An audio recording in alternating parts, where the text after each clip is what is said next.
और इन लोगों ने कॉन्स्टिट्यूशन को महात्मा गांधी के कत्ल के बाद माना।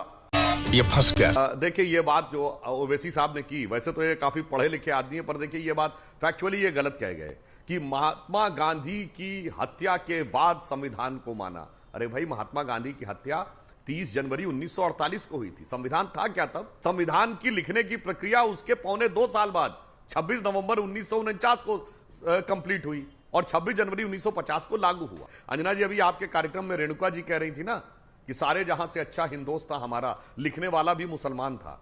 ये बिल्कुल सच है। उसी अल्लामा इकबाल ने यह भी लिखा था कि हैराम के वजूद पे हिंदोस्तां को नाज, अहले नजर समझती है इनको इमाम हिंद।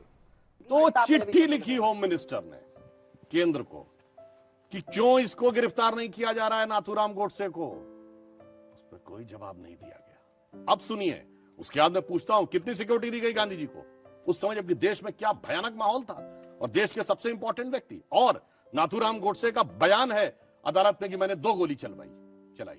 अब सुनिए, वहां पे 2 पत्रकार थे, एक द हिंदू का और एक न्यूयॉर्क टाइम्स का। दोनों ने कहा 4 गोली चली। पुलिस ने अपनी एफआईआर में लिखा 3 गोली चली।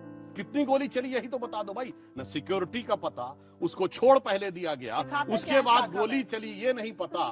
अब हम ये कहें कि गांधी जी की मृत्यु के बाद संघ को फायदा हुआ या नुकसान हुआ? मैं किसी भाषा के विरोध की बात नहीं करता हूं। आप आंख बंद करिए और 4 लोग आपके सामने अंग्रेजी बोल रहे हैं।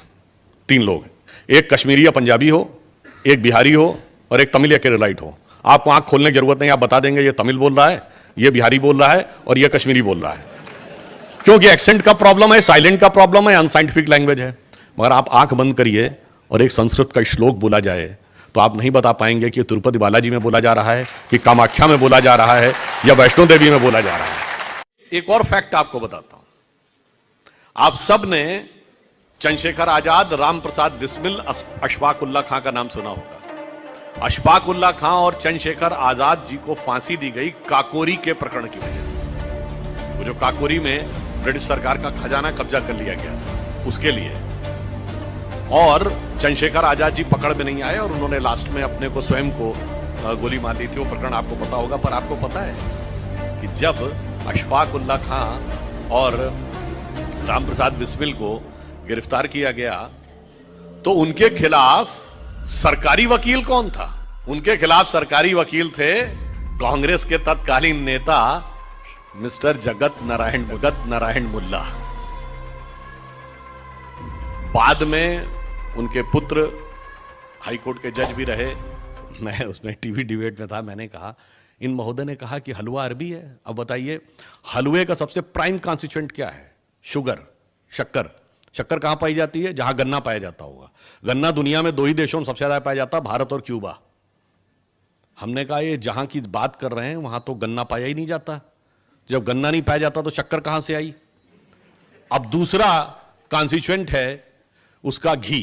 किसी भी चीज का आप हलवा बनाएंगे तो घी और शक्कर तो चाहिए। घी कहां होता है? जहां प्रचुर मात्रा में दूध होता है।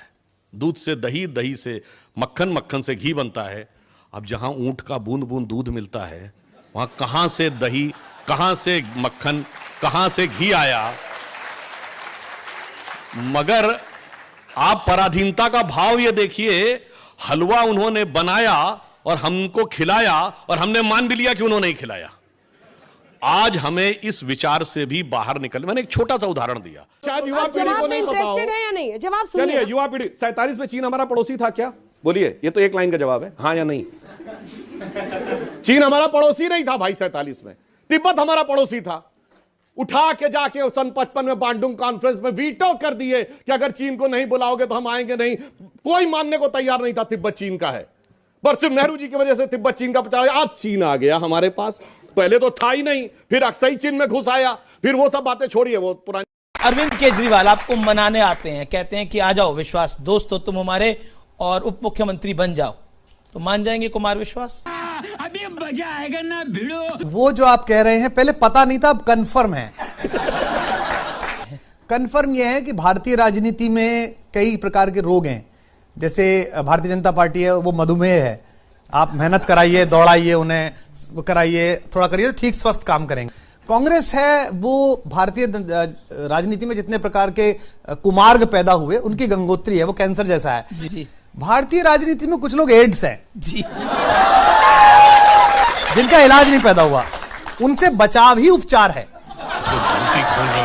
केजरीवाल बदल क्यों गए? क्योंकि वो भी सामान्य परिवार से आते हैं, बदल क्यों गए? देखिए, मैं इन दिनों राम पर बोल रहा हूं। जब मेरे पास विषय इतना बड़ा हो तो मैं ऐसे घटिया घटिया विषय पर क्यों बात करूं? आप मुझे गजब बेइज्जती है।